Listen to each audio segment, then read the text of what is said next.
Oh You shoot. froze. No. No. I still see you. I still hear Okay, you. cool. And we are live. So welcome everybody. What's going on? It's the Show Me the Money Club. You know, it's Tuesday, so we're here. We're hanging out. We're going to talk about how to show you the money. So we got That's quite a right. few things to talk about today. We got a couple of articles over the last week, including something with Sergio, which will be pretty cool. So that's going to be Lyft is pulling another Uber playbook page. So Yes. they're like, you know what? They're like the little tree that stands behind the big tree that doesn't get enough sun, and they just got to try to copy everything they can do to try to grow big and strong, but yet they're just not. So we'll get to that. We got Poor we got a Lyft. couple of what's up? Poor Lyft. We got a couple of polls that we did over on the YouTube community page. Actually, one of the poll results was kind of shocking to me, so I'd like to hear what your thoughts are too. If they were kind of shocking to you or not, but we'll get to that in a little bit. We're going to be talking about some of these deactivation, reactivation scams and stuff to watch out for, because unfortunately, it's happening all over the place. You're seeing it on Facebook, you're seeing it on YouTube in stupid comments, so don't click on those. A couple other things, places that we're going to talk about. So we're going to be talking about that. Then also this class action lawsuit against Uber.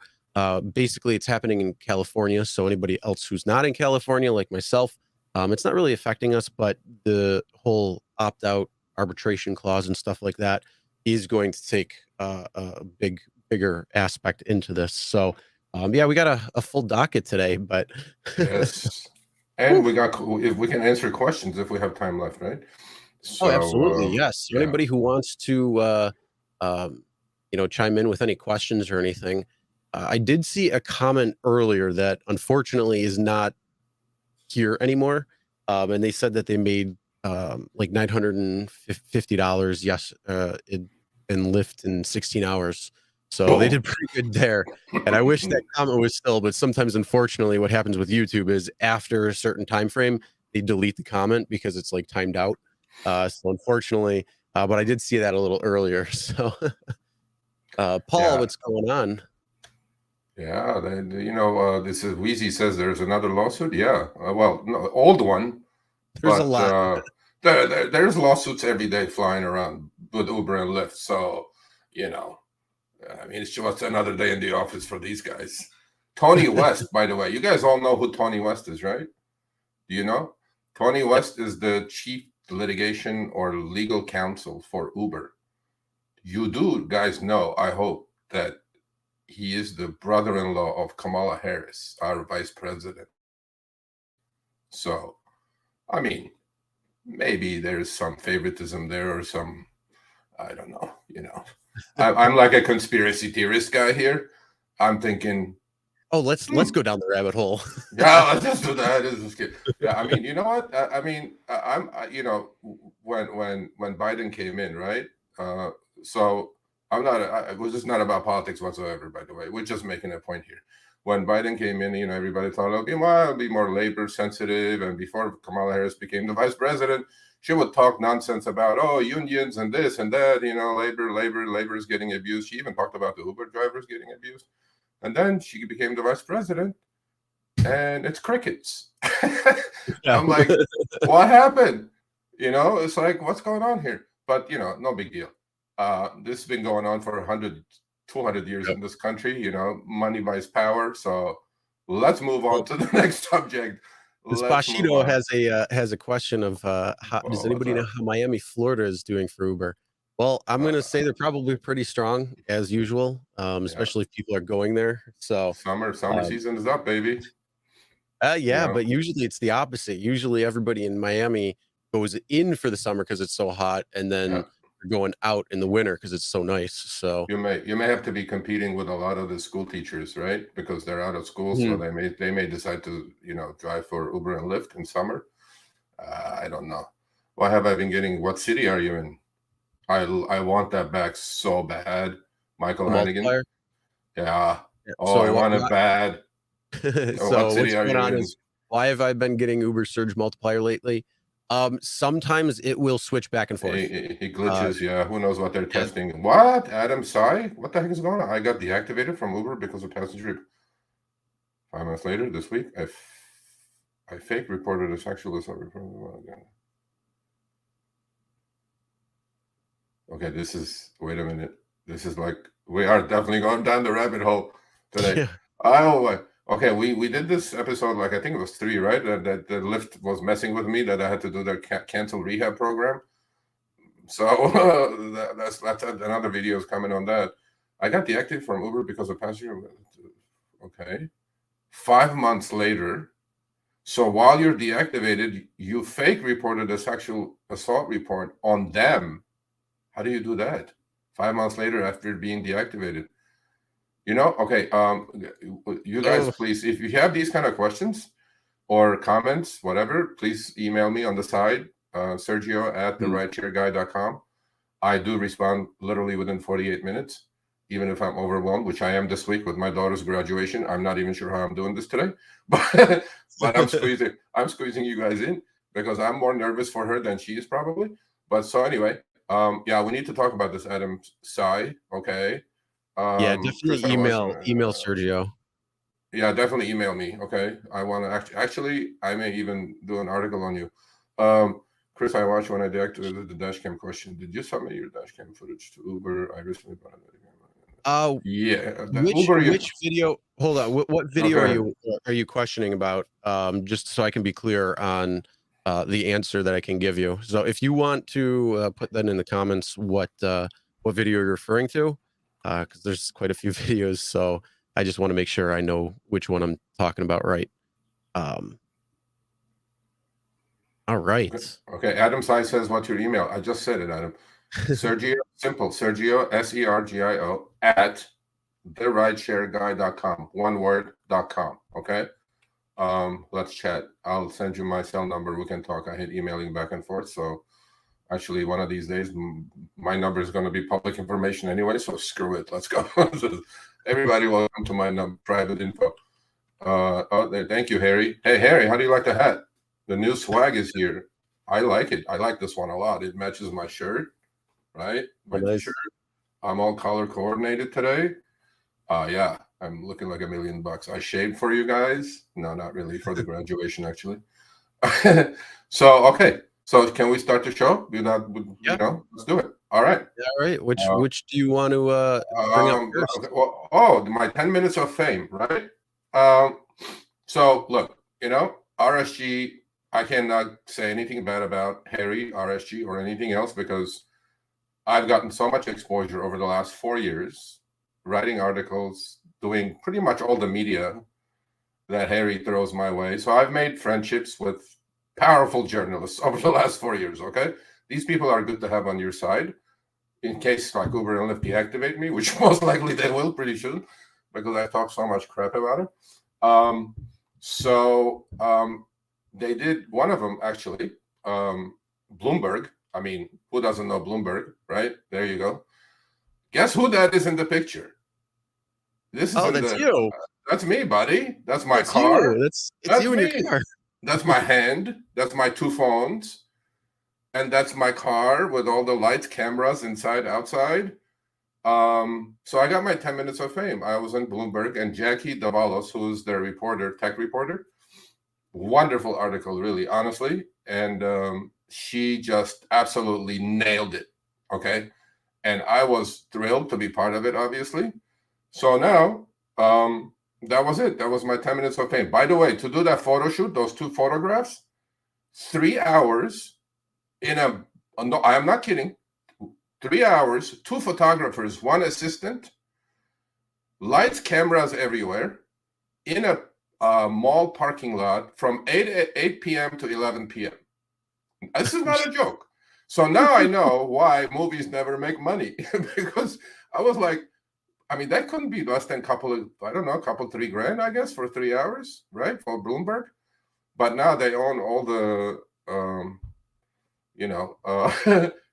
we have to talk about that, Eric. So anyway, so I was, I got like my quotes in the article. So it talks about, look, we all know this, right? these apps are totally gamified. And to me, we Zoom in the house. Hey, buddy. Definitely can't do lunch this week, next week for sure. I promise you. So, the gamification of the app started from the first day on. Obviously, they got more sophisticated with their AI, right? Mhm. So they figure out, they pretty much know everything about you. They know, the only thing they may or may not know, which I think they do, is what color underwear you're wearing when you're driving that day. So to me, it's No, like, they know because they usually know, you're do they carrying your really? phone with you, and they're looking through the Oh, the video camera right there. they have see-through vision. So I'm Well, that's like, when you're changing. That's when you're putting everything on. oh yeah, or when I shit my pants when a drunk guy is threatening me with death, you know what I mean? So like, so I'm like, okay, so these apps and the games they play, the carrot and the stick game, with the quests, with the CRBs on the third leg of a streak, sending you to Timbuktu. If you don't do it, you're gonna lose your precious $20. To me, it's like enough already. However, this is a long article. Maybe it's like a 5-6 minute read, but everybody, I encourage you to go read it, not because I'm in it. Who cares about me?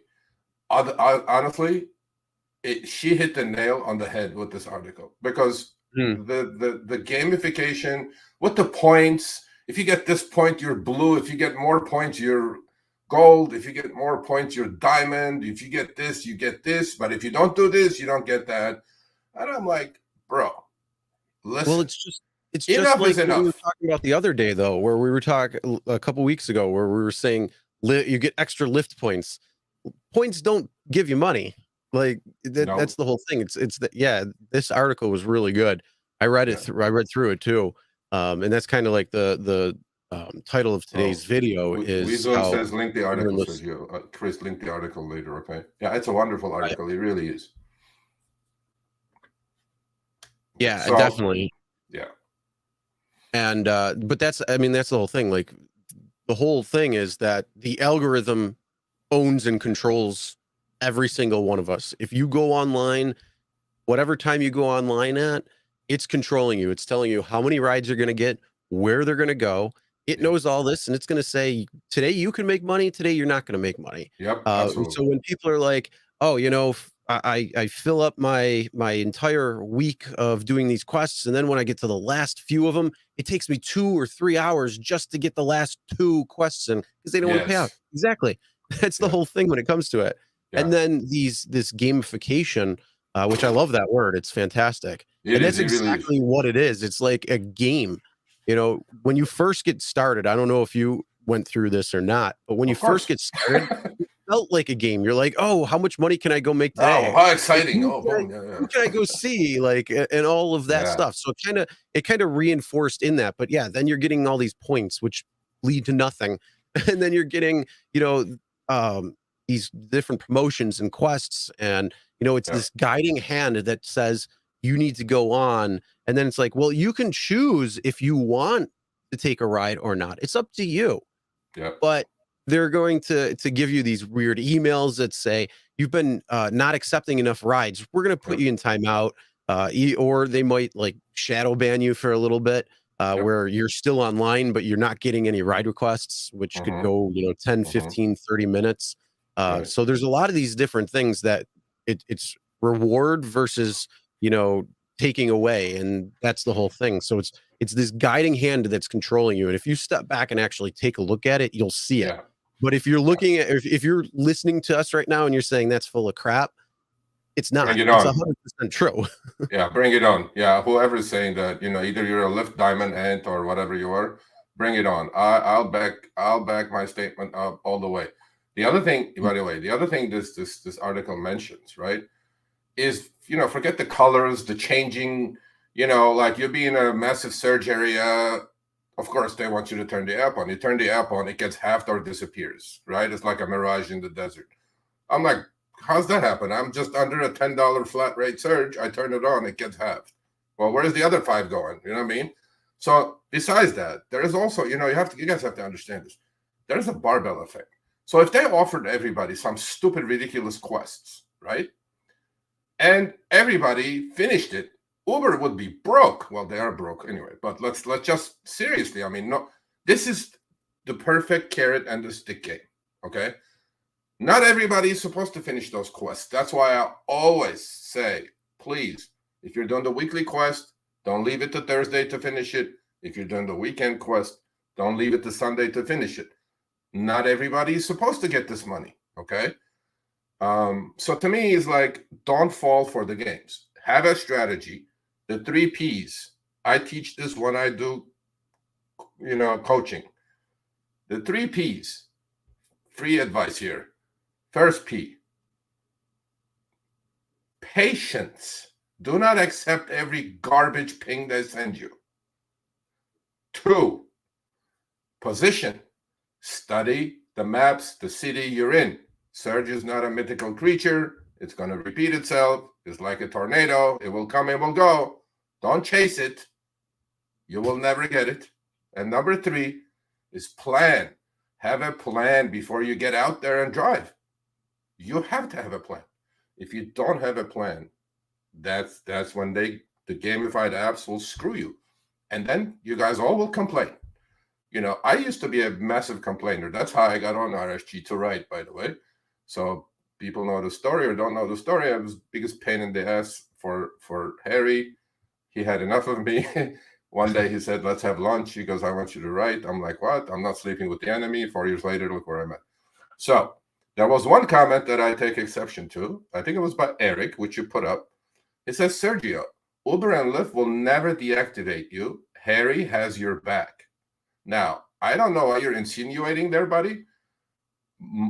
I say what I want to say freely. That's one thing that has allowed me to do this for 4 years, because Harry doesn't put the muzzle on me. Okay. I say whatever I want to say. Does Harry refer drivers? Sure he does. Who doesn't? To me, look, this is a business. He's a businessman. He has to make money. He's paying me. He's paying Chris. He's paying tens of people in the background. So to me, it's a business. He's a smart businessman. He's running his business as he sees it fit. Does he get criticized for that? Of course he does. But to me, at some point, stop it. There's nothing that could stop Uber and Lyft from deactivating me. They did it with one of my best friends, and we told that story a couple of episodes ago. I'm not going to go through it again. It is definitely possible that a drunk guy can get in my car. Well, it happened to me 3 weeks ago. I wrote the article. Eric, go read that article. Read the article and then come back and tell me, yeah, Serge, you could not get deactivated. Bro, I was one, by the way, this happened.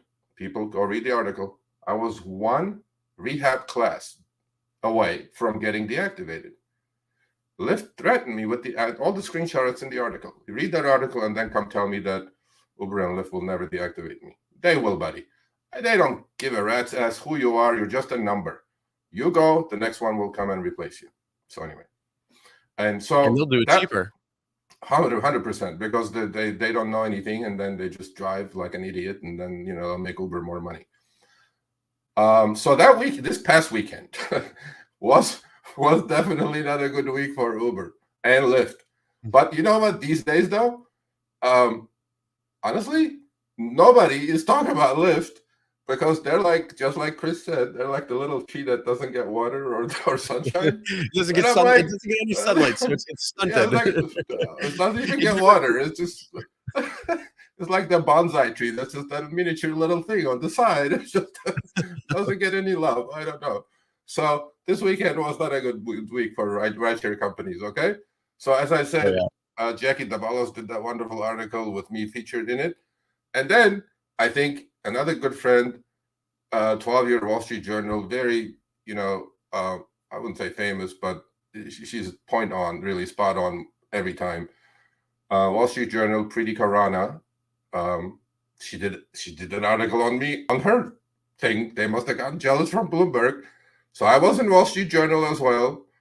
What do you call that? Not trifecta, the Daily Double. So she's talking about fewer, great headline, right? Uber and Lyft New Road, fewer drivers, thrifty riders, and jittery investors. We talked about the jittery investor part a few shows ago, so let's put that away.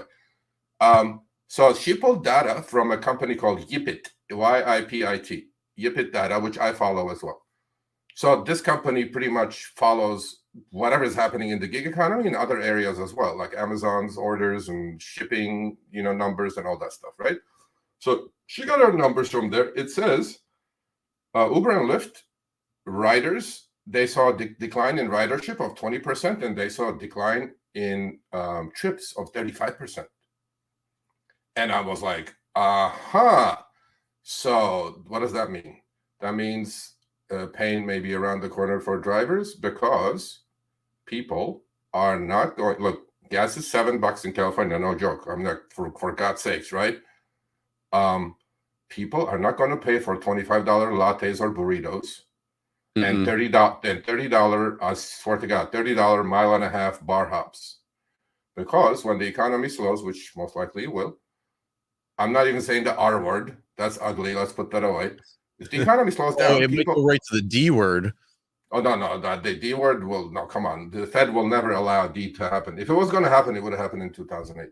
So, but seriously, I mean, the slowdown is going to affect how people spend their disposable income, because Uber and Lyft, at these prices, these companies are charging passengers, becoming a luxury.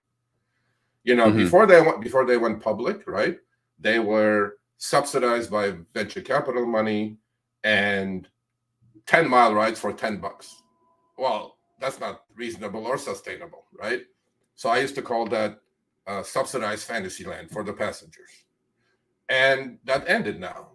Coming out of the pandemic with the kind of sort of excuse of shortage of drivers, they're pounding the passengers now. I mean, really, fares are up 50, 80, 100%. And they're up 50, 80, 100% across the board. So now passengers are thinking twice about taking it. I'm serious. I mean, LA, from LAX to anywhere in LA, cabs are cheaper by about half than Uber and Lyft. It used to be the other way around. So now the gig is up.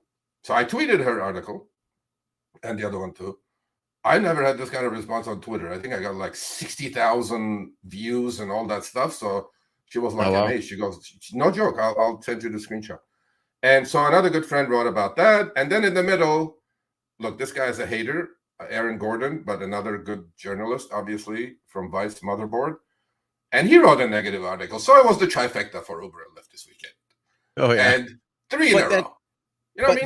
That's the whole thing, though. Like, the reason why, I mean, I've done quite a few interviews too, but the reason why they harp on these is because this is them using it, and they're like, wait, why is it so expensive? Why am I paying so much more today than it was, a couple weeks ago or a couple months ago, even to pre-pandemic?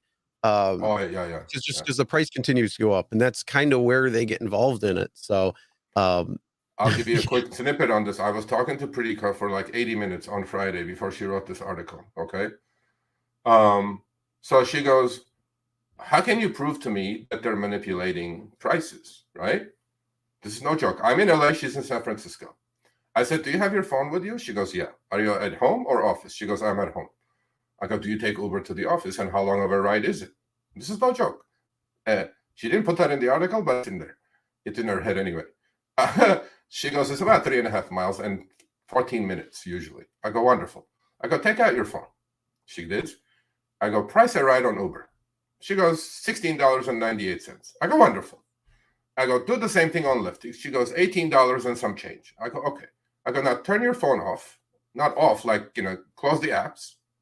Go to Uber and reprice it again. Right? This took like 30 seconds for her to do. So she goes, reprices the ride. $32 on Uber. It doubled in 30 seconds. Wow. She goes, oh my God. I go, yeah, oh my God. It's because it's the same 3.5 miles, same pickup point, same drop-off point, same time. 30 seconds later, why $32? And then she did this again multiple times. The next one was 29. The next one was 26.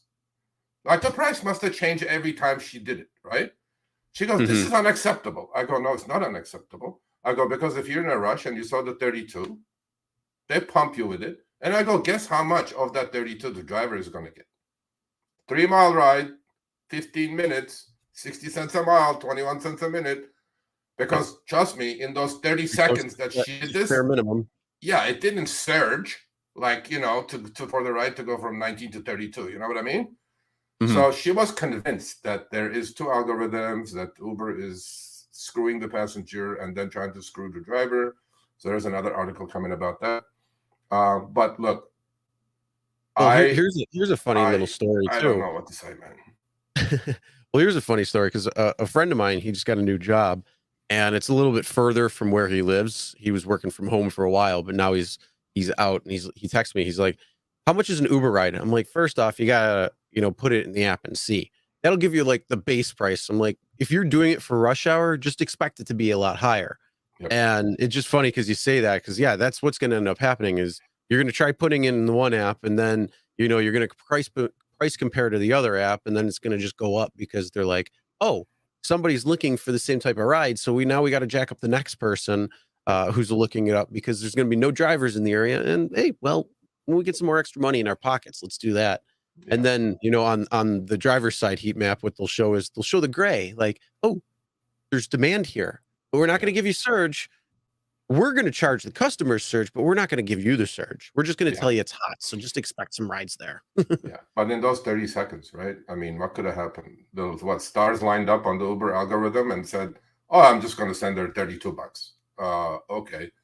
Well, she goes, you know what? Now that I know this, she goes, she didn't know. This woman is a 12-year reporter writing about tech. I go, how do you not know about this? That they jack you any chance they get as a passenger? She goes, I never tried it. I show me the price, I accept and go. She goes, now I'm not even going to take Uber. And this is a well-to-do person, obviously. She goes, I'm just going to take the bus or walk.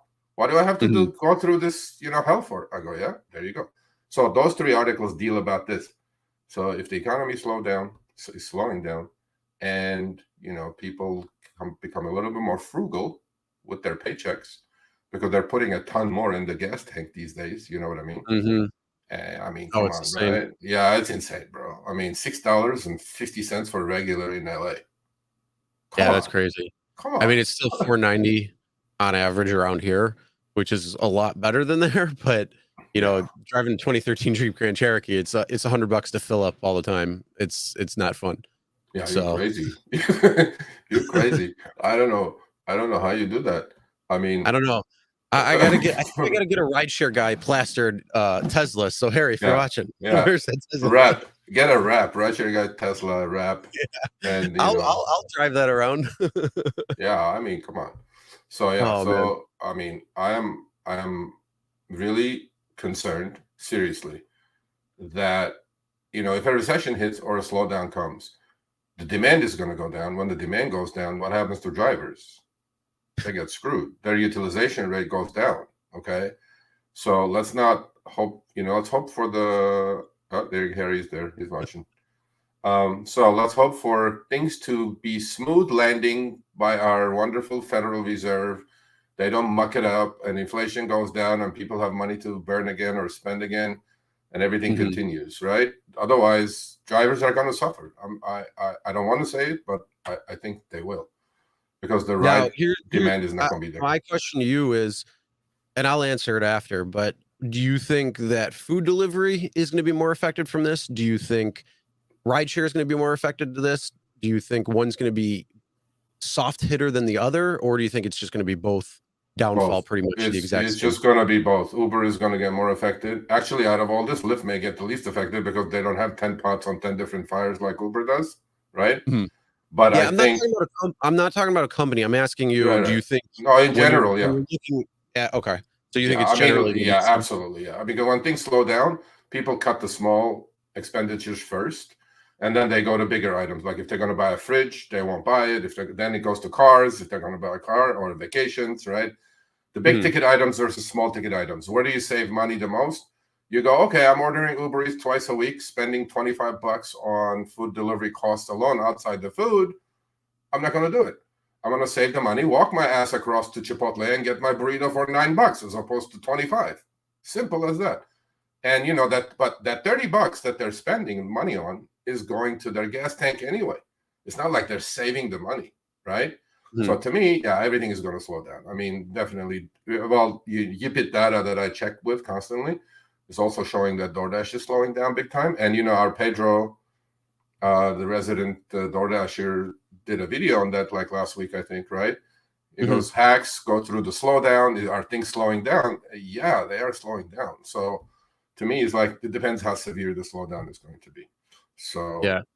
I think personally, I think rideshare is going to be around, or is not going to be as hit as hard as food delivery. I think you're going to see, yeah, food delivery going down quite a bit, especially if, cost of food just continues to rise like it is. yeah, You're yeah, not going to see people going out. You're going to see people going to the store, getting food, and, I agree. making their own food. So it's going to kind of go back to that, I think.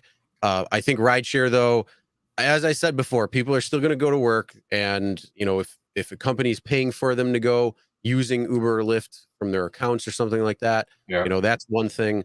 Or people are still going to go to the bar no matter what, and Mm, it's become ingrained in people that instead of going out and driving yourself and then going to the bar, getting drunk and driving home, you yeah, use an Uber or Lyft. And that's smart. Whether the price goes up or not, it's still smart. It's still much less than a DUI or DWI ever will be. 100%, 100%. And so I think for drivers who are doing it at night, you might see a little bit of a slowdown, but you're probably not going to see too much of a slowdown, except for maybe like the seasonality and then maybe a little bit more on top of that. So like I Yeah, drive at night, I start driving usually around 8 p.m. And then depending on the day, it'll go anywhere from 1 to, 4 or 5 in the morning when I'm doing a full shift. If I'm doing like a shorter shift, usually it's just like 8 to 11:30 or 12. But with that being said, that's mostly the night crowd that I'm dealing with. And more events are going on. Everything's reopening this year. So all the events are back full on. So yeah, you're going to have a lot of people who are going out. Everywhere I go, it seems like there's more people than there was before. So rideshare, I think, is still going to have a more demand versus, or a more demand coming versus the fall off that we're going to see hmm from food delivery itself. That's my opinion, at least. yeah. I mean, look, everything slows down. It's just a percentage Mm, of it, right? yep. How much is it going to slow down? How badly drivers are going to get affected? By the way, the slowdown is the cure for Uber and Lyft's driver shortage. The reason for that is when things slow down, people get laid off, desperation, that's when they're going to have all the drivers that they need. Because that's Yep. what happened in 2010, coming out of the financial crisis. They had all the drivers, they wanted. But I'm hoping I'm wrong. I've been wrong before. I accept it. Except that, it's becoming a luxury to take Ubers and Lyft. I mean, I use Uber and Lyft quite a bit. And Mhm. I do the same trips. And those rides have gone up 60, 80, 100%, depending on the time of Mhm. the day. And now I'm thinking about it. I'm like, oh, do I like spend $20 for a 4 mile ride or no? Because that's $5 a mile, people. That's a lot. That's twice the cab rates, by the way. Yeah, So that is quite yeah, a bit. yeah.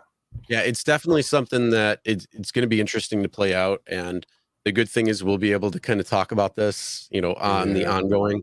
We'll that's see. right. We'll be able to actually kind of like Monday morning quarterback after, like, this is more of our prediction. Is it going to slow down? What it's going to look like? Yep. If you're asking like a company as a whole, yeah, Uber's going to have probably a big trouble area there. DoorDash is probably going to have big trouble there. Like I Yep. said, with food delivery, and that aspect I feel is going to probably, pretty much come to a Yeah. standstill when Yep. it comes down to it. Rideshare, I still think is going to be good. So Uber on the rideshare side, Lyft again probably won't have that much, but again, they're the small little tree that doesn't get enough sunshine because Uber outgrew it. Yeah. So, That's just. Yeah, but what about the get up 2022? We have limos. I'm like, I don't know.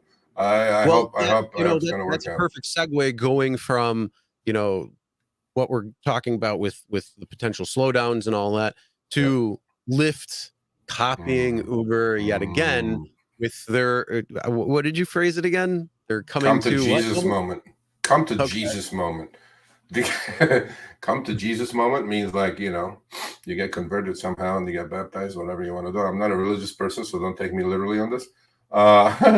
So Uber did that a month and a half ago, right after earnings. Dara wrote this letter to all the employees. We're not going to hire. We're only going to hire top quality. It's a privilege to work for Uber. I don't think so, but let's go on. So he did his spiel and he said, we're not, we're stopping, we're cutting costs. Guess what that means? Drivers are going to get shafted again. So, and then, sure enough, dysfunctional little sister, about 2 weeks later, you know, uh, John Zimmer. puts out this letter. He goes, we're cutting costs. You know, all this cost cutting, right?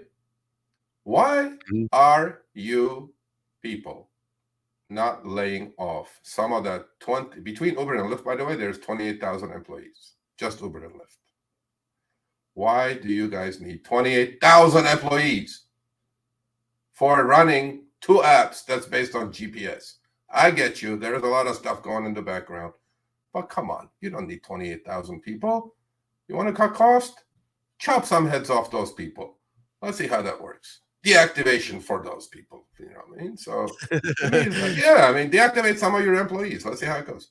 I could only imagine that conversation. You know how, like, instead it's of coming, you know, it's coming. You're fired. No, it's you're deactivated. Deactivated. Yeah, that's a good show. Let's do that. You're deactivated. In fact, you get an email. It says, "I'm sorry, but your account is no longer active. You've been deactivated." Well, you know what Please happened do not with like come to work.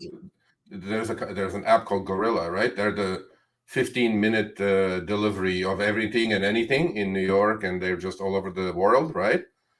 Well, two of those companies, similar companies, but bankrupt like last 2 weeks, 3 weeks. And Gorilla CEO with a cold, I'm talking like blood cold letter, laid off 50% of the workforce, saying that he didn't say I'm sorry, didn't say. He said, this is, I'm quoting now, because I read it twice, and I'm like, is this guy like psychopath or what? He goes, you didn't say you're fired. He goes, we have to do this. Everybody else is doing this.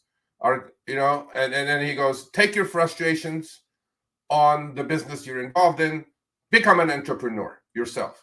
Because that's how I started Gorilla. I'm going like, you know, Gorilla needs $660 million next 5 months to continue running business.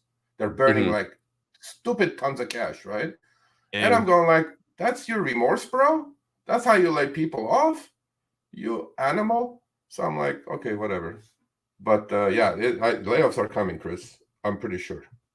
It'll be interesting to see. I mean, this is a play though out of any type of public company.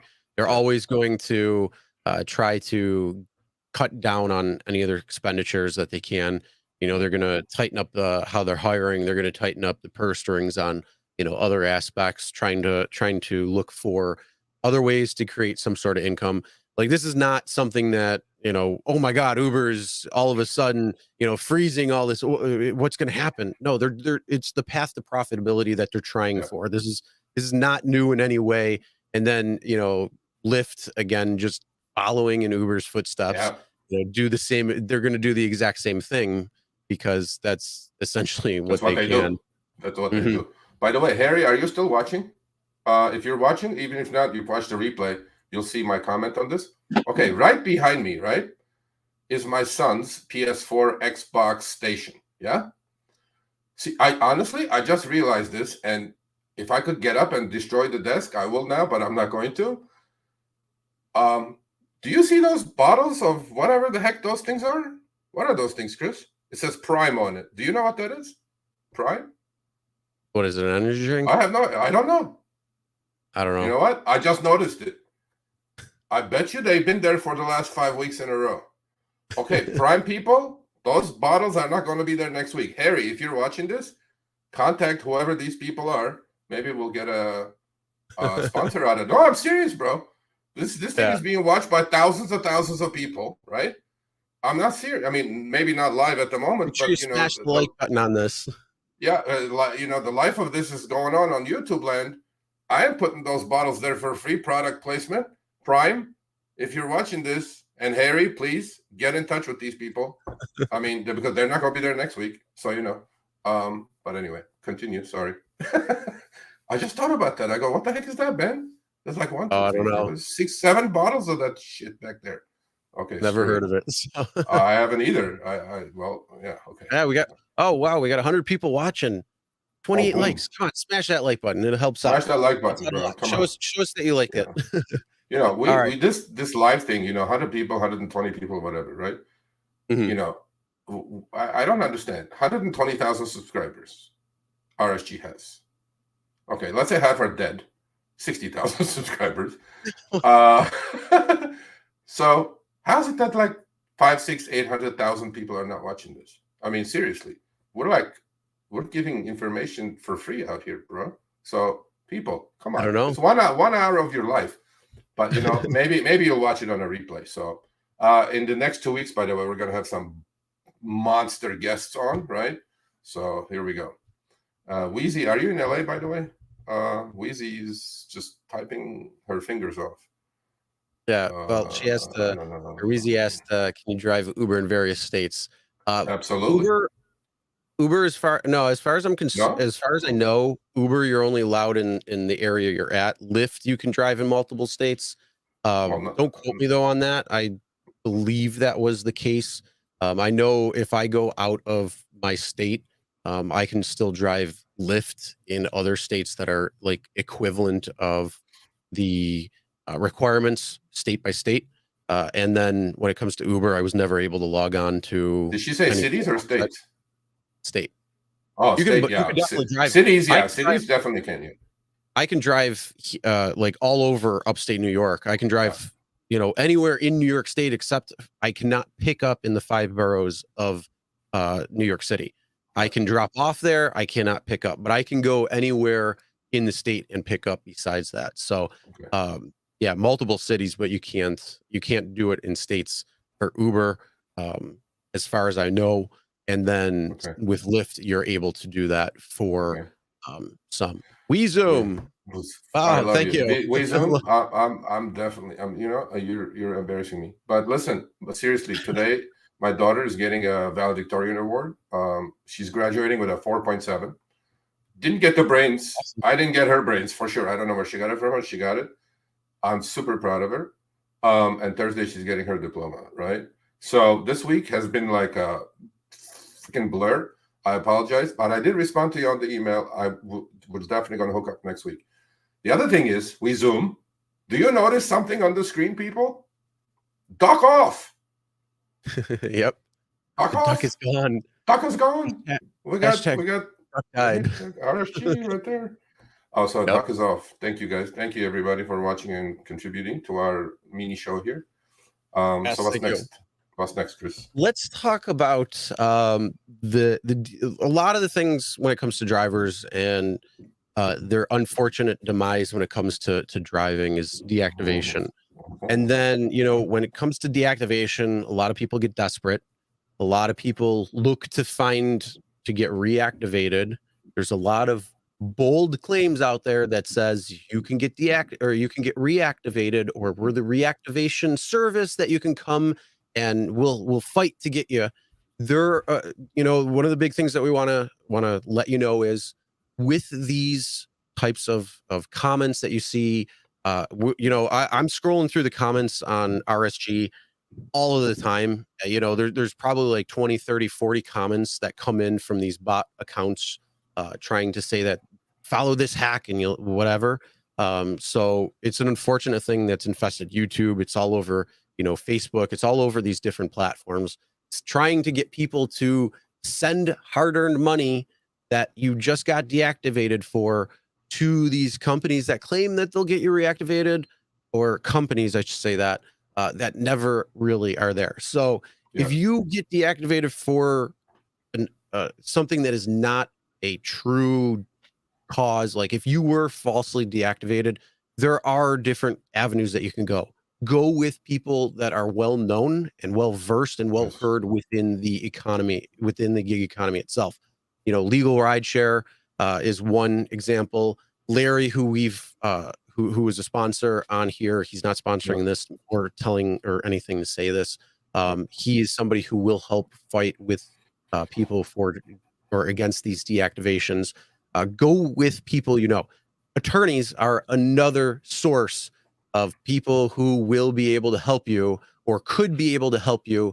Just find the correct ones.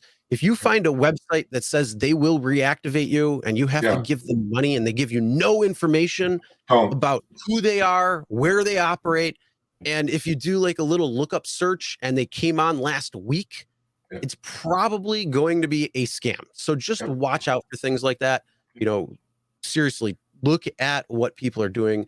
Go with what people have known for a little while. So like I said, you know, we've had different deactivation videos and people that we've talked with on the channel itself. You know, Harry sat down and did an RSG podcast with a couple different people when it comes to it. Go back, listen to those, look at what those people are talking about, because please do not share your income with anybody. After that, your hard-earned money needs to stay in your pocket, and also your information. You know, some of these places will fish for your information to use that against you, to do identity theft and all this stuff. So whatever you do, just please pay attention out there. Do not fall for these fly-by-night potential scams. I don't want to say that they are, but just put a lot of questioning in something that is, just popped up out of nowhere, or a comment on a video that is completely not true. So just be aware of that. Go with real places, please. I agree 100%. I mean, it may be a blessing in disguise. Seriously, you got deactivated. Big effing deal. Okay. Mm-hmm. I mean, you've probably are their captor anyway. So, hey, there's your freedom. Go find something to do. Go create something, or at worst, go get a W-2 job. There are a lot of jobs out there, $22 an hour, man. Honestly, it could be a blessing in disguise. You know what I mean? So, it could be. Honestly, to me, it's like, if I ever got deactivated, Chris, I will not fight it. Unless it's some crackhead that's like lying about it, then I'll fight it. But I'm not going to kill myself and spend my hard-earned cash to get back onto these platforms that you complain about anyway. So I'm like, you know what? Consider it a blessing. Go away. Do something else. Yeah, but here's the other thing too. A couple of years ago, when other platforms weren't really around, like today, you can go on, probably every single market has at least 5 different platforms that you can go on. Even small little markets, there's probably at least 5 different types of platforms. Just in mine, there's probably like 20 at this point now. And I think a lot of it has to do with, this is what you were used to, and then all of a sudden something is a huge shakeup and you can't do that anymore. It's like if you get laid off or fired at a job, it's the same exact thing. So yeah, you could try to fight it if you want, but if you don't, you can always go to different platforms, try that. You can always get a job. You can always do different things that can help you. You can always follow your own dream, whatever it might be. But again, when it comes to this reactivation stuff, please, I know you might be desperate, but go with people, go with people that you've heard, throughout the years that are still around, not these fly-by-night places, not comments, not posts on Facebook, nothing like that. Nobody's going to be able to hack. Nobody's going to be able to do that. They're just going to get your information. They're just going to get your money. So be careful there. Oh, that's funny, Weezu. How did your daughter hack the GPA algorithms? No, she got brains, bro. And she only took AP classes for 4 years in high school. I called her stupid, but look at me now. And then there was another comment. Oh, look, there you go. My daughter just graduated from Yale. Hello. Physician assistant. Guess what, Lindy Lou? My daughter is going to be a PA as well. That's what she wants to do. Congrats to your daughter. Yale. Wow. How about to be, honestly? Congratulations. They're going to make more money than doctors in a couple of years. So here you go. RSG's resources to help you drivers. No, I don't. Well, we have that legal guy, right? But yeah, there's a few different videos, a couple of podcasts that Harry's done throughout the years, talking about deactivations and things like that. Legal RideShare is another one. Like these different places and people. But essentially, it's going to be people that are mostly attorneys and lawyers and, companies that are actually, who they are. You can actually search them. You see their business practice, their attorney practice, whatever it might be. You're going to be able to see that. I'm talking about like these websites that pop up and they're like, oh, we can reactivate you on whatever platform. We can't guarantee it, but we can try. And it's like they give you zero information on who they are, where they're from, and anything like that. So yeah, that's why what we're saying, just do your due diligence, pay attention to what's going on, and use resources that are at hand. So like I said, you can type in YouTube, type in RideShare Guy, podcasts, deactivations, go on the rideshareguy.com, search deactivations. There's a bunch of different blog posts, articles. It'll give you a lot of information on what you might have to do in order to try to get reactivated or to fight it or anything like that. And then, there's other places like Washington State now with the new law that they have where you can fight unfair and unjust deactivations. But again, this is only unfair and unjust. If you did Yep. something that you shouldn't have and you're trying to Yeah. get back on the platform, a well-versed lawyer is going to be like, I can't help you there. Yeah, if you smoke So pot and drop people around, it ain't gonna happen. So whatever. But yeah, I think Lindy Lou says I could never work for anybody else. You are working for the algorithm. We just talked about it. Seriously. well, let's move on then Yeah, to let's do another that. thing. Yeah. And this is, talking about lawyers and stuff like that. We did mention at the beginning, we're going to talk about something when it comes to Uber's class action lawsuit. Basically, Yes. it's drivers in California who are getting together to try to sue. And correct me if I'm wrong, because you're in California, you know much more about this than I do. But it's where they're trying to sue Uber as a class action lawsuit, saying that they were Yes. truly employees and not independent contractors, and they're Yes. seeking damages and So, retribution. no. So, yeah, yes and no. Okay, so I wrote about this like a ton. It's all on the blog. So there was a law that was passed in California called AB5, right? AB5 basically classified. It was the battle between employees and independent contractors. To me, the law was prematurely passed, or literally. I mean, I don't think it burned a lot of true independent contractors. They should have probably classified this. I even interviewed Lorena Gonzalez, who wrote the law from San Diego. So the law is, it classified every driver in California as an employee. AB5 passed. And, well, it was the law of the land. So when it's the law of the land, as Uber and Lyft and many other gig companies, you have to abide by the law because you are not above the law, right? Well, guess what? Until Proposition 22 came around on the next election cycle, because this law was passed in 2019 or 2018, I believe. And then the elections were coming up in 2020. Uber and Lyft pounded 220 million and DoorDash of their own or more their own money to pass a proposition called Prop 22, which it passed with overwhelming majority in California. However, by the time AB5 was law and Prop 22 came around, there was like a year and a quarter of time lapsed that the law was looking at every rideshare driver as an employee of Uber and Lyft, although they completely disregarded the law. I mean, literally, they just said, who cares? I'm like, how do you disregard the law of the land? It's the law of the land. I mean, seriously, California. So the state attorney general, Javier Becerra, got involved. Guess he's working now for? Biden, of course. Long story short, that's not the issue. The issue is there was a time period of about a year and 3 months that AB5 was the law in California, and Uber and Lyft completely disregarded it. So, of course, there is a famous attorney, Liz Riordan, and she's in Boston. And she has hammered Uber before, got like some $20-30 million in settlements before on different subjects. And she always, does these class actions. And so the other day, maybe like a week ago, not even, I get this email from her office saying, dear Uber and Lyft driver, there is this, lawsuit, class action. It turned into a class action. Unfortunately, she says, well, her office says, the letter, it's a cut and paste letter, obviously, but I'm sure a lot of people got this. It says you're not part of the class action because your opt-out choice was declined. I'm going like, wait a minute. I was the first one to opt out. I even wrote a goddamn article about how to opt out. You know what I mean? I even included the links for other people how to opt out. And I have the emails from the Uber opt-out department to prove that I opted out. I opted out of this thing immediately. Because guess what Uber and Lyft do, right? When they passed AB5, they pushed the new terms of service on everybody.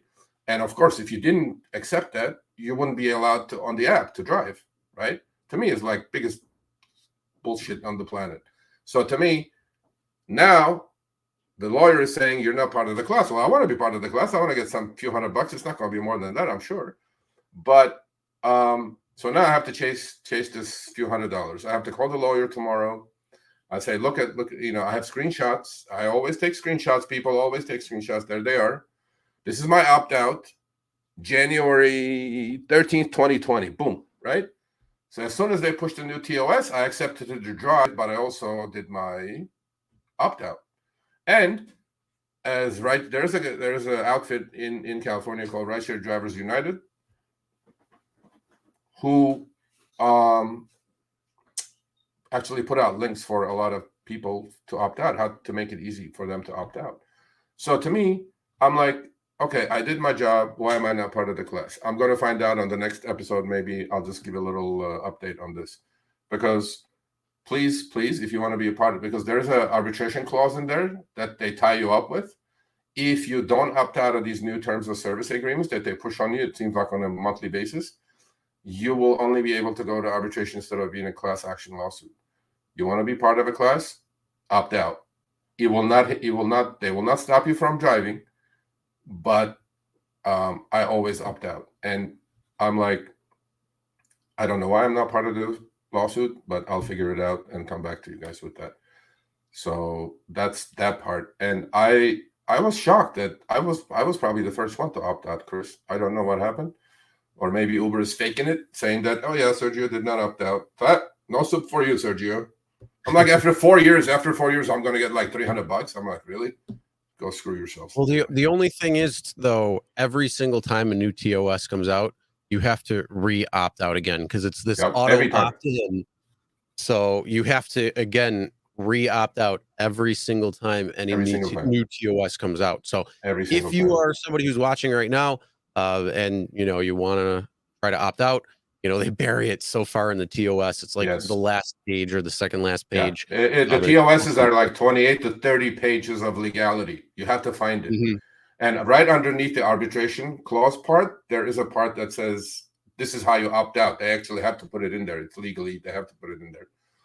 Yep. You can opt out. That doesn't mean you're not going to get rides. That doesn't mean you're not going to get quests. It's just an opt out. It goes to actually a dead email with no reply on it.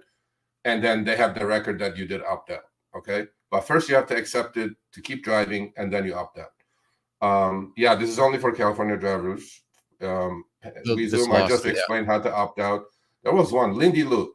She says, algorithm. Yeah, the thing is, I don't have to talk to the algorithms. Okay. I mean, I do. Okay, so, Lindy Lou, we love you here, but are you suffering from Stockholm syndrome? Come on. Of course you do. What do you mean? They're ruling your life. Come on. Okay. First she says, I don't have to talk to the algorithm, but she says, I mean, I do. I'm like, which one is it? Do you talk to the algorithm or do you not talk to the algorithm? But just keep my ratings up. Screw the ratings. Ratings are meaningless. They're not paying you extra to have a 496. 6-year driver, thousands of rides. I'm at 497. Am I getting paid more money? No. So stop with this rating diamond, whatever level BS, okay? Mm-hmm. And then it says, I'm never late for work. Yeah, okay, I got you. So you're the type of person that says, I hate working for other people. I'm my own boss. You are not your own boss. Your earnings are controlled by algorithms. Where you drive is controlled by algorithms. In this day and age, humanity is controlled by algorithms, but we could talk about this for the next 6 days, and it won't get us anywhere. I do still drive. I enjoy driving when I'm making good bucks, but when I'm not making money, screw the algorithms. It's just not for me. Okay, what's next? Well, so opt out, please. Opt out. You know what? We can put the link on the bottom how to opt out if you want. I don't have that link. You don't have that? Yeah, I'll send it to you. You just gotta go in the TOS. Yeah. And I think you have to do it within 30 days. And the last TOS that came out, at least for I think the vast majority of people, was probably, I don't even know, couple of months ago at this point. So just pay attention for the next one. Again, it's buried like the last or second last page. So just look up how to do it there. So next TOS, if you want to opt out, make sure you take that opportunity too. And again, every time a new TOS does come out, you do have to re-opt out in order to be opt out of that arbitration clause. Yeah. So DYC 215 says you pick your own hours and who you want to drive in your car. No, not true. Sounds like being your own boss to me. No, you're not your own boss. Okay. sickle and a hammer flag in there. Come on, buddy. One, you pick a can't better set your own avatar. rates. Yeah, You other don't than look, work with a clientele that you have. You don't like, this is just like an on-demand service, and all the rates are already set. You agree to them. I mean, yes, you have the ability to go online and offline whenever you want. That's pretty much, when you really look at it, all you actually do have. I mean, you can do different hacks and different, tips and tricks and things to try to position yourself to make more money, and to work harder, not smarter. I'm sorry, work smarter, not harder. Yeah. So there's a lot of things that you can do to take advantage and to kind of hack out that algorithm. But when you really look at it, it controls how you drive, Everything. it controls where you drive, it controls how much you make. It can tell you, hey, I'm going to let you make X amount this week.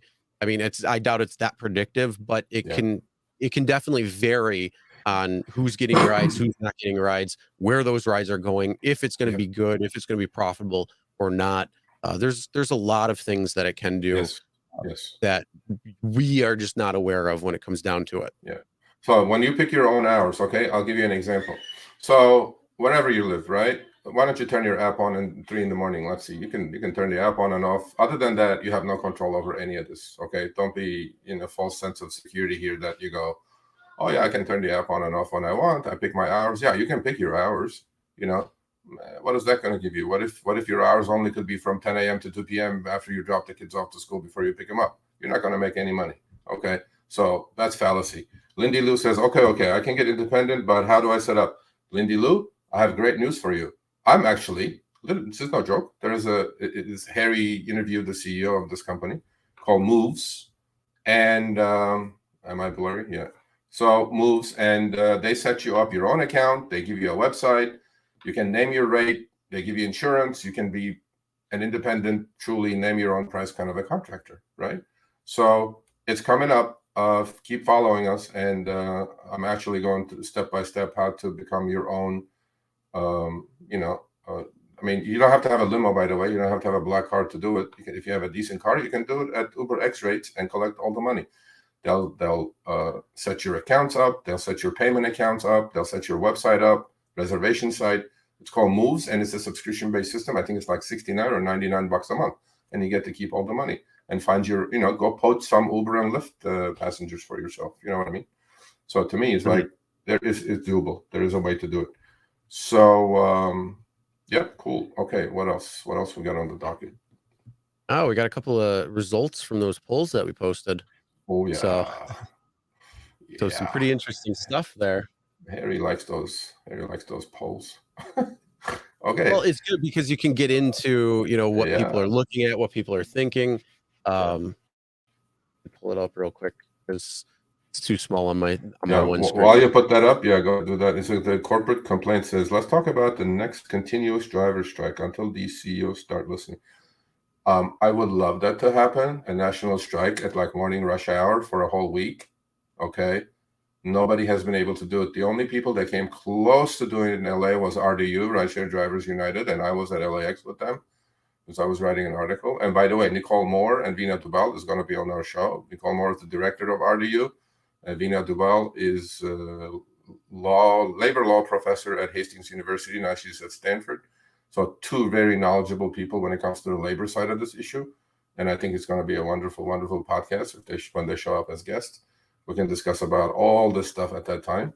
So Harry's poll, what would you like to see most? I know why. I know what I voted for. What did you vote for? Huh? Well, what'd you vote for? I'm in the majority. Raise pay rates and then bonuses? Yeah, I'm never in the majority, but on this one, I was in the majority.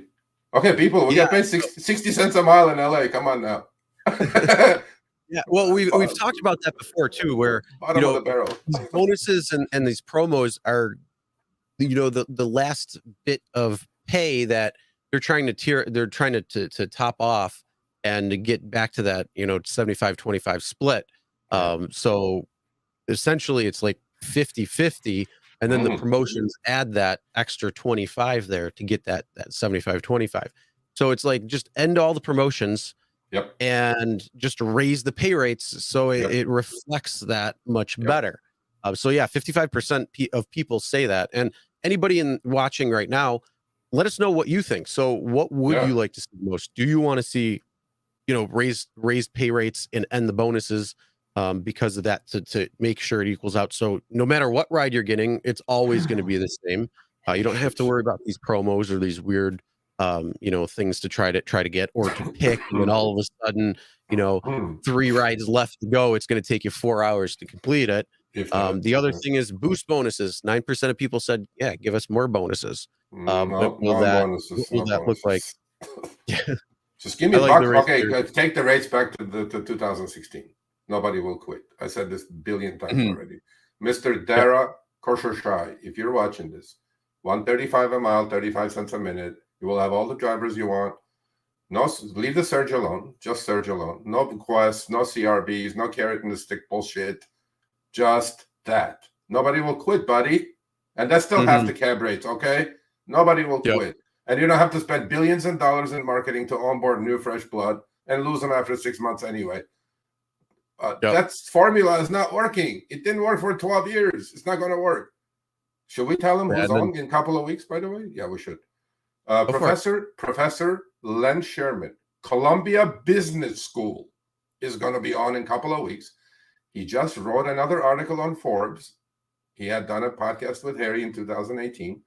He's going to be on June 14th. I want everybody to listen to this dude. Okay, listen, PhD, Columbia Business School. You're not going to get more top-notch advice than this guy. He's writing another article called Will Uber Ever Be Profitable? Part 2 in Forbes. He's going to come talk about that. And if you guys don't believe this guy, then, I don't know what else to tell you. So he's going to be on June 14th. Mark your calendars. Another amazing guest. Okay. So here you go. $1.35 a mile, 35 cents a minute. Nobody would quit. Do you agree or disagree? I would say it would be a lot better, but the problem is people are going to complain about people complain. It's just the way they are. I don't know if it's wired that way, but let me tell you, when I started driving in 2016, when those 2016 rates, when it was the 80/20 and it was not this upfront crap, it was a lot better.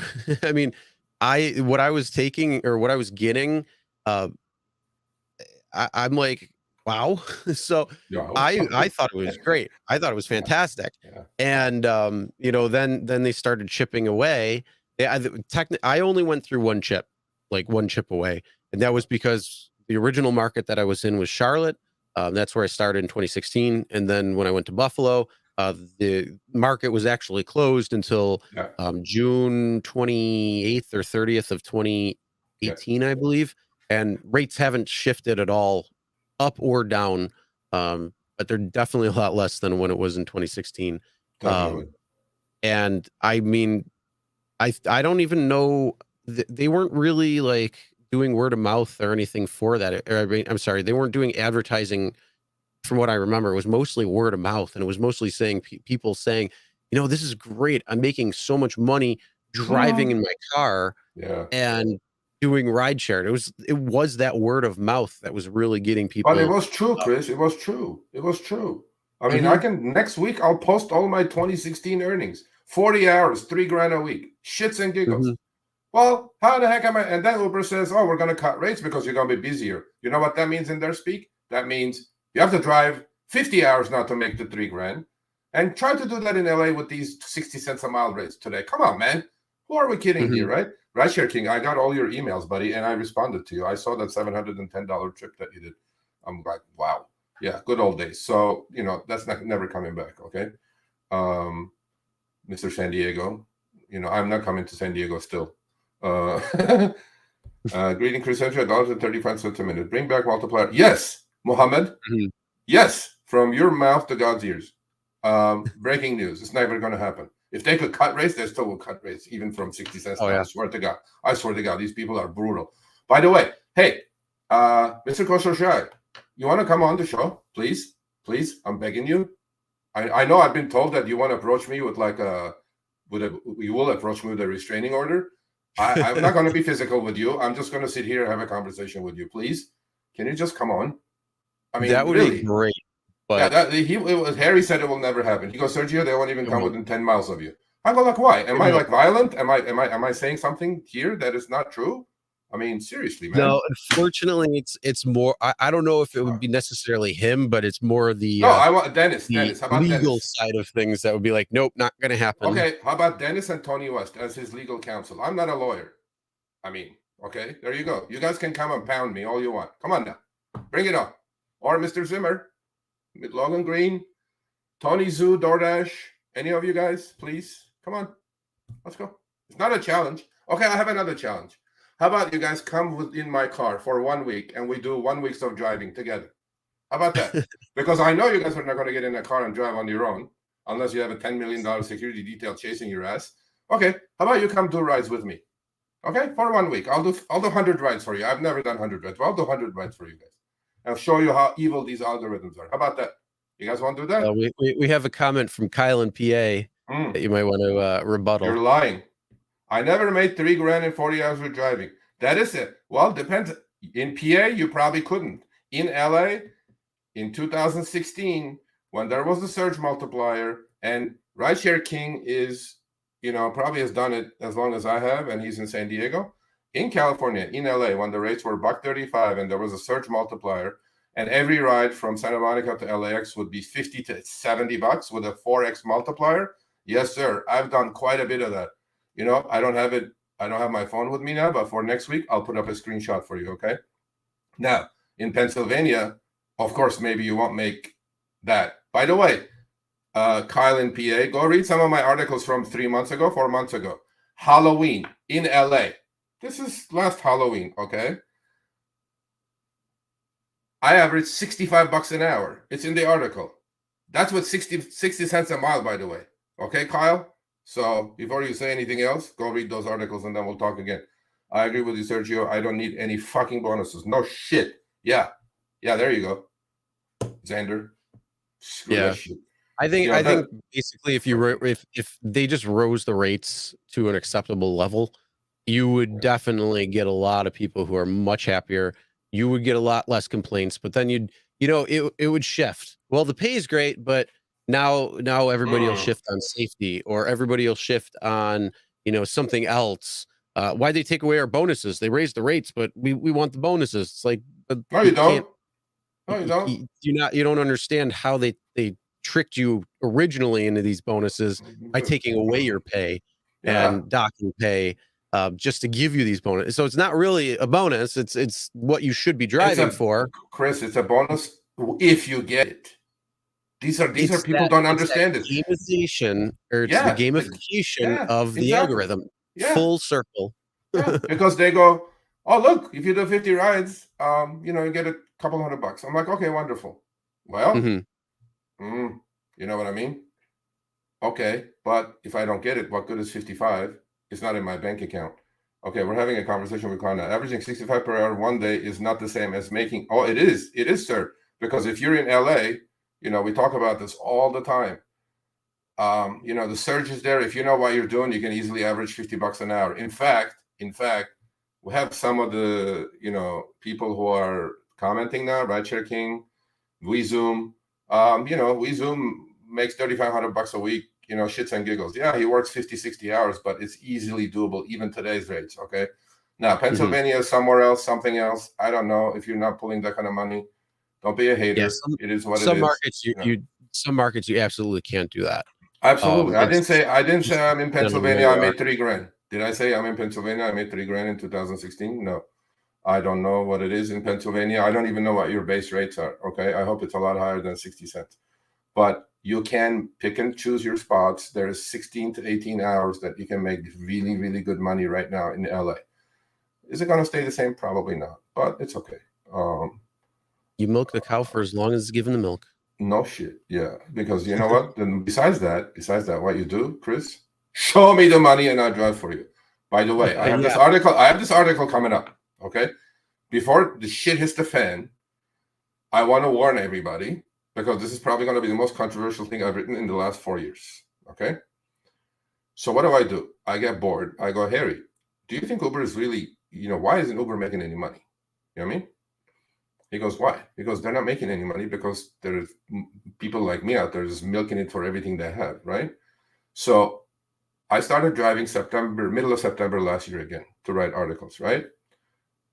I did 788 rides. Do you think 788 rides is a pretty good sample size? Pretty good, right? Yeah, I would say Yep. So I broke it down ride by ride, week by week, and I put it on a spreadsheet. It took me 7 hours to do. Yeah, dummy me. Because I wanted to know if Uber was really making the 50 to 60% that all drivers are complaining about, right? On them, right? I'm not going to give you anything, how much Uber made, how much I made, and this and that. You guys have to read the article. But it is nowhere near 50 to 60%, okay? So if they were making 50 to 60% on every ride, Uber would be absolutely gap profitable today, and their stock would be like $100 a share. So that's it. That's all I'm going to say. You have to read the article. It's coming out Friday. Harry goes, send me that spreadsheet. That looks wrong. I go, Harry, me and Matt are really good friends. It's not wrong. So if I worked when they showed me the money and they lost, and I won. So that's it. Mm-hmm. Yeah. Yep. All right, and then we'll go to the second poll question. And one of the things that I've always been interested in was how long have you been in the gig economy? So we did just starting out less than 3 months, less than a year, or a year plus. And then some people said that they don't anymore. But honestly, I was kind of shocked to see that so many people are over a year within it because there's such a high turnover rate of drivers. So it was actually pretty cool to see that. Yeah, they're a lot more around longer than people expect and have heard, especially when it comes to all of the news articles and reports that you hear from different sources saying that drivers are constantly turning over and there's new drivers all the time. So 12, it is true, but 12% is just starting out, 13% is less than 3 months, and 12% is less than a year. So that's a year or less, 45%, right? So I mean, 40. That means 45% quit 45% quit for them to get replaced. Uber's numbers say, this is Uber's numbers, not my numbers. You read their, S1 before IPO and the quarterly earning reports, their turnover, they say it's 60%. When a company says 60, you can assume it's higher than that. So this is about right? So 55, 60, okay, this is 45, Uber says 60%. I honestly, even at these rates, it's a high turnover rate, man. Come on, I mean, do you think Costco has this kind of turnover rate? Come on. Oh no. Come on, But to me, it's like turnover is turnover. How do you stop the bleeding? How do you, Professor Sherman will talk about this because he's an expert on this. From the first day, he said the same thing I've been saying, but we became friends like a year ago. And he says, you can't build a global, sustainable, profitable business on the backs of side hustlers because there is no loyalty. I said this in the Wall Street Journal article. It says the last sentence is my sentence. I'm not loyal to anyone. Okay. Yep. I'm not loyal to anyone other than my kids and my wife. And that's about it. And the country that I live in. But other than that, bro, Uber, I'm going to be loyal to Uber or Lyft or DoorDash or Grubhub or whatever. Not a chance. Okay. There you go. RideShare King. Then RideShare King still is good money. You can set your own schedule, make 40 an hour, make 2,000 a week. You can. You got to know what you're doing, and you got to be out there hustling. Yes, you got to drive your ass off. Yep. And then, unfortunately, the other aspect of it is it's going to be market dependent. So some markets, you will have a lot of people who want rides. It's just the nature of the beast. California, most of California, the big cities are going to have fantastic demand, and that's pretty much where they started, and it spread out from there. So other areas, it's definitely not. Some smaller markets are going to kind of be, hit or miss depending on what's going on. You just got to be really paying attention out there to, time of day. When are you going out? Where are you? You got to study your maps. You got to study the events going on. You got to study, how people are moving in your city. Are people flying in at a particular time of day?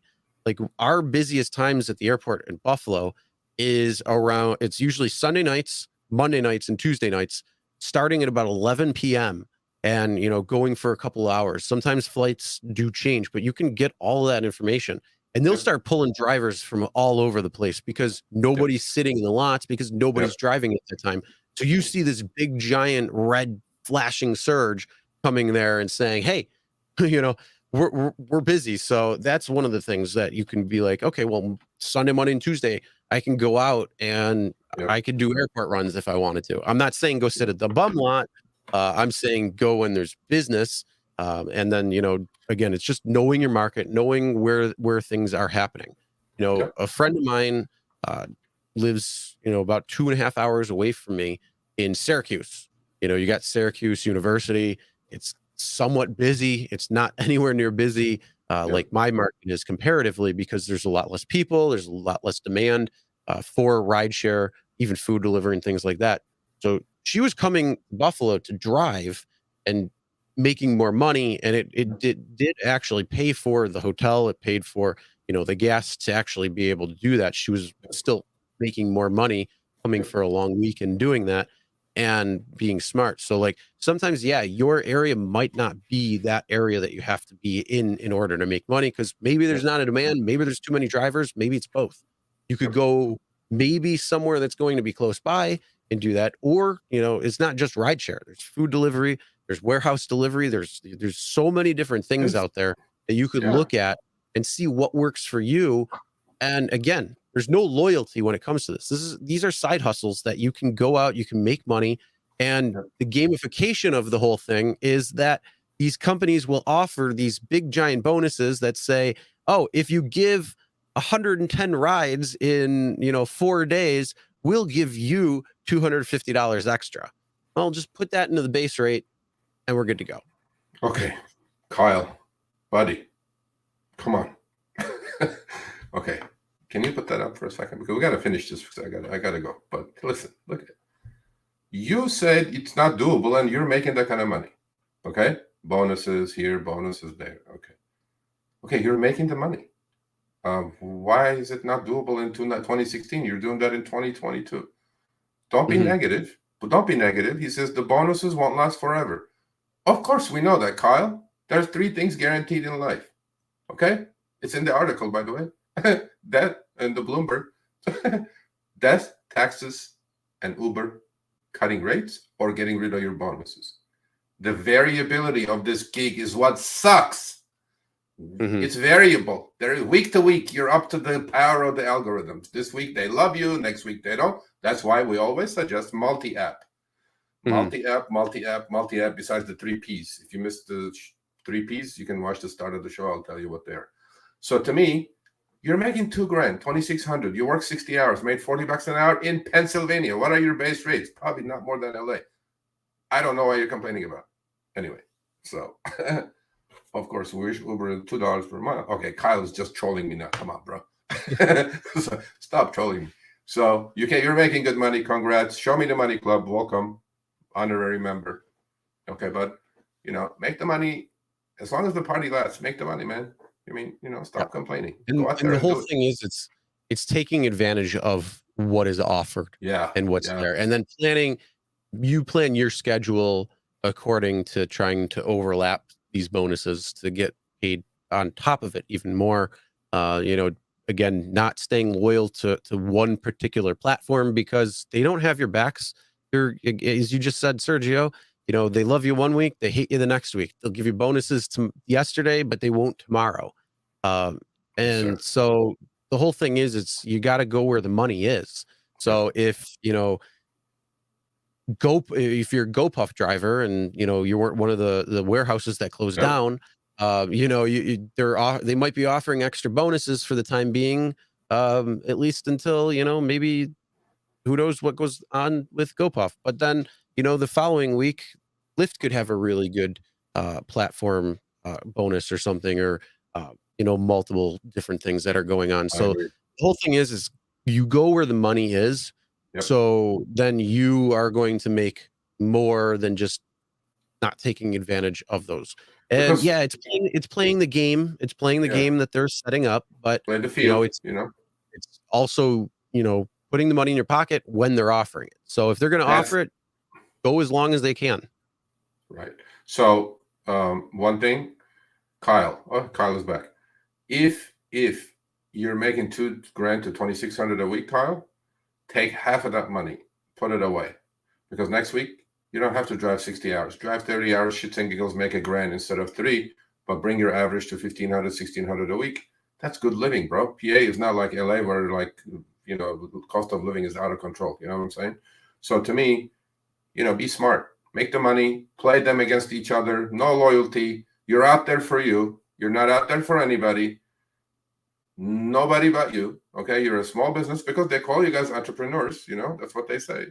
Okay. Be the entrepreneur, play their game against them and say, thank you, Uber, this week. Thank you, Lyft next week. Thank you, DoorDash next week. Thank you, Spark next week. Thank you, this next week. Just, you know, week, but save your money.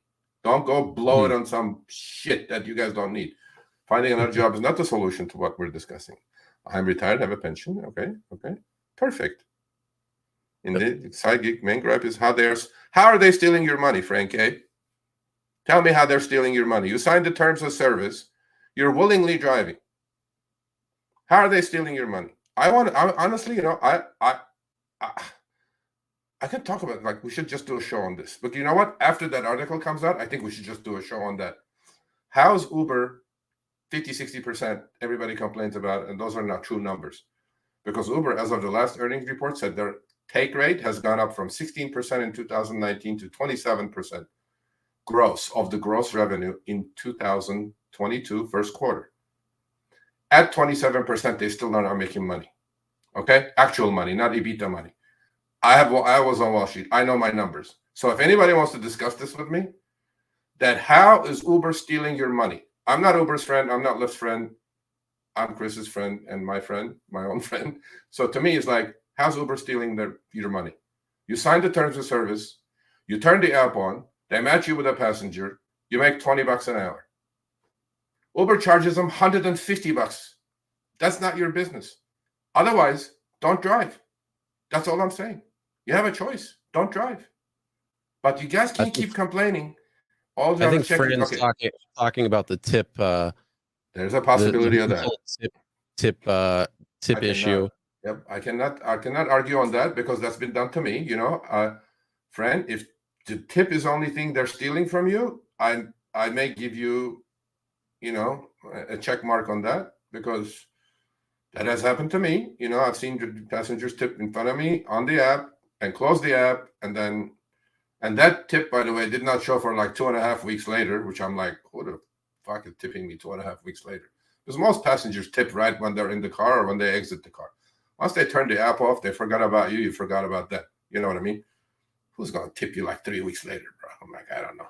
Mm-hmm. So, but anyway, Kyle, when it comes to the tip thing, yeah, that's and it's unfortunately a hard thing to really, you know, actually break down and show, because most of the time you're not necessarily going to see what the passenger was tipping you. So if you have that type of ability to be able to get, you know, screenshots of them putting that in and then hitting the submit button, and then you getting that follow-up screenshot of a different tip or no tip showing up at all, yeah, that's pretty much the only way it's going to be able to show up. I mean, other than that, yeah, it's unfortunately very tough because they keep those things sealed up pretty well. Can't prove it, baby. Can't prove any of it. You know, if I could prove it, I would prove it, nail these guys' asses to the cross, but it's just not doable. I mean, I'm telling you, I have contacts galore. They can't get it. If a Bloomberg journalist, Wall Street journalist, Business Insider journalist can't get it, I can't get it. I wish I could, but I can't. You know? Because I want to nail their asses, but I can't. I just can't. That info is not available to me, and it probably never will be. Are they doing it? Probably. I wouldn't put anything over Uber and Lyft. I'm sure they are. I don't know. Mm-hmm. I don't have facts. I don't have proof, so I shouldn't say I know they are, but probably that's the answer. RideShare source drivers said they're stealing the riders' money more than the drivers. Yeah, baby, they're screwing the passengers so good now. Oh my god. Yeah, and that's exactly what you had mentioned earlier with the one who wrote the Bloomberg article, where she opened up the app, put in the info, guy, yeah. did it again 30 seconds later. It was it was double the price. And then the third time it went down just a little bit and a little bit more. So yeah, that's every 30 seconds the ride changes. Yeah, I'm like, what's going on here? So yeah, but you know what? I call that burning the candle on both ends, right? Screw the driver, screw the passenger to be profitable. Not going to happen. Not going to happen with me. You're not going to screw me. Another good question: is there a way to keep a car dry if passengers getting in from rainstorms? Yeah, WeatherTech floor mats and seat covers. Seat covers. Yeah. I mean, that's cheap, the best thing that you can. $100 a set, right? $100 a set at Walmart, Amazon, wherever you want to get.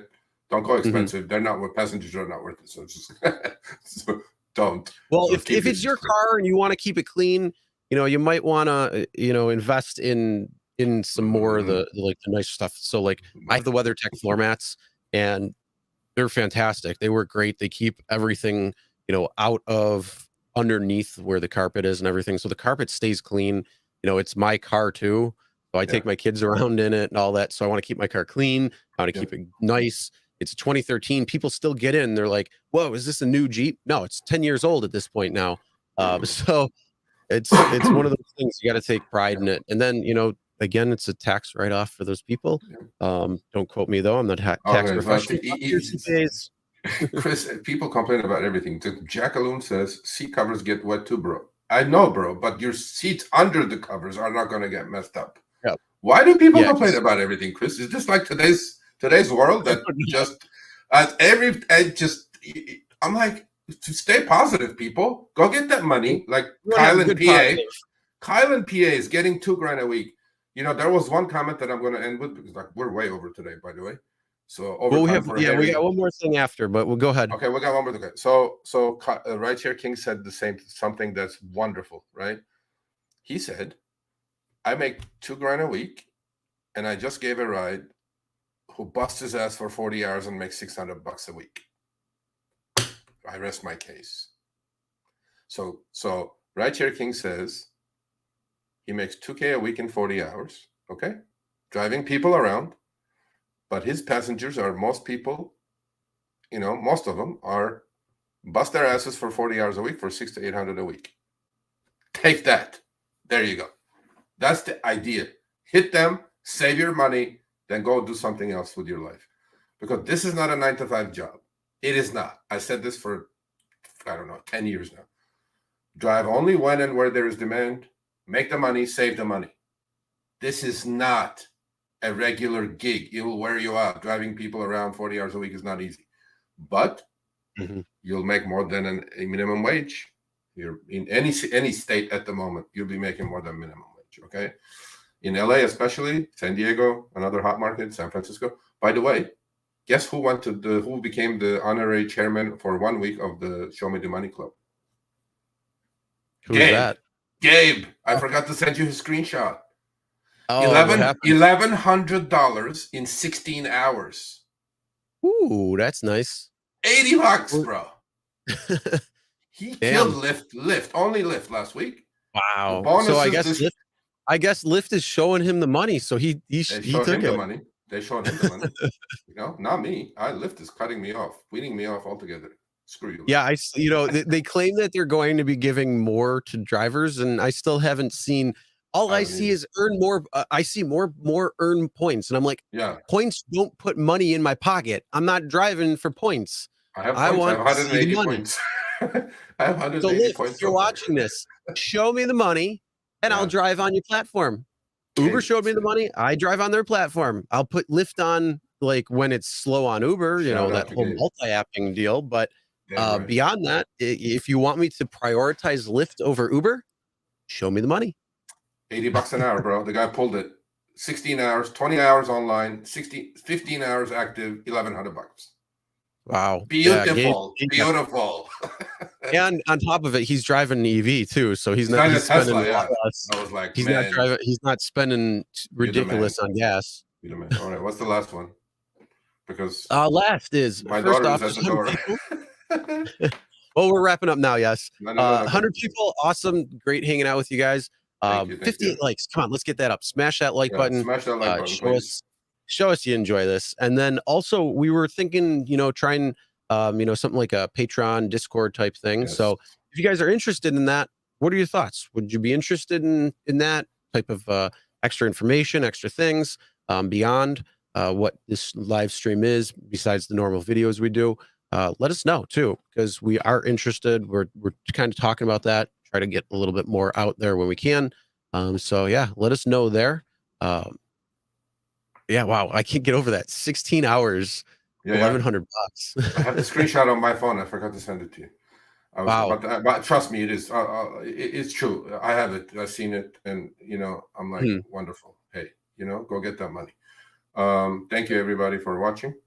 Wish me luck. And let us know what your thoughts are with like a Patreon or Discord or anything like that, because we want to invest our time into things that people are going to do, people are going to use. So yeah, let us know with that. And then that way we can go even further into detail with things. We can talk even more with stuff. So yeah, just let us know. And again, every Tuesday. So if you haven't hit that subscribe button, I don't know what you're waiting for, but do it. Turn on all notifications as well, because sometimes YouTube does not notify people until a half hour into the stream, 40 minutes, even after the stream's over. It'll be like, oh, guess what? The RideShare Guy went live, but we're already off. So yeah, make sure you hit all notifications, just so to let you know. But again, it's always going to be Tuesdays, 6 p.m. Eastern, 3 p.m. Pacific. If you're Mountain Time or Central Time, just do the math. It's an hour or two behind. And lastly, questions, comments, suggestions. Okay. Sergio at the rideshareguy.com. I will get back to you within 48 hours, hopefully. We appreciate you guys watching us. Look, what I think we will, hit on this Patreon, Discord, whatever we need to do, or we're going to do, clearly, because I think we did it at the end of an hour and a half, which people may have lost their attention span, to be honest with you. I think we'll talk about that once we have our plans all together, straightened up. So I think it's a great idea, but if there's no, it's just like RideShare. If there's no demand, you know what I mean? There's got to be demand. There's got to be demand. So we have great guests coming up next 2-3 weeks. Please, subscribe, thumbs up. Let's get the algorithms going. YouTube algorithms. Let's make them friendly. There we go. Thank you, everybody. Yep. Yeah, we'll try to get more people on so we kind of have these little debates. So hopefully nobody's, we're not trying to cause any butt hurt between people. So if you got butt hurt, apologize. But that's not the point. The point is, we're trying to, share different ideas and concepts, and we're not perfect. If you guys have a different idea or a different thought process on things, I'm not married to my thoughts and my ideologies in any way, shape, or form. Absolutely. I will say, oh, you know what? Wow, I was looking at it wrong the whole time, and I have no problem admitting fault or anything like that. 100%. And lastly, seriously, Chris. On the first episode, I said we're trying to build a driver community, right? And your feedback is really, really important. Like what you guys want us to talk about, what kind of guests we should get on, because we have a pretty powerful list coming up. So to me, it's like give us some ideas. Look, I don't want to be this guy that gets on and pounds Uber and Lyft. It's easy to do, and you know what? That sells. Negative sells. I'm an East Coaster, bro. I call it the way I see it. Okay, you like it, you like it. You don't like it, tough shit. To me, it's like, I think at the moment, RideShare is good to very good. It was great last year. Good to very good now. So to me, still the money's out there. Go get it. But if you have any suggestions, topics, guest ideas, don't come up with Brad Pitt or some shit. We're not going to do that. But, we'll work on it and we'll get back to you guys. Okay? So have a wonderful rest of your days wherever you are. Chris, you too.